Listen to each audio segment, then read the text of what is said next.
পরে আমার বউ মাথায় গেছে কাপড়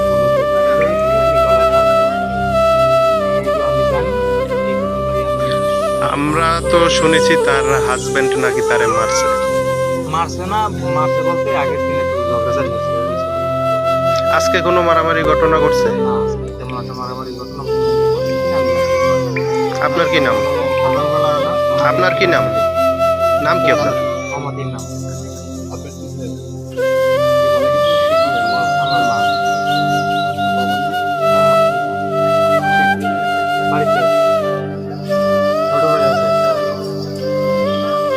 ওই সময় কি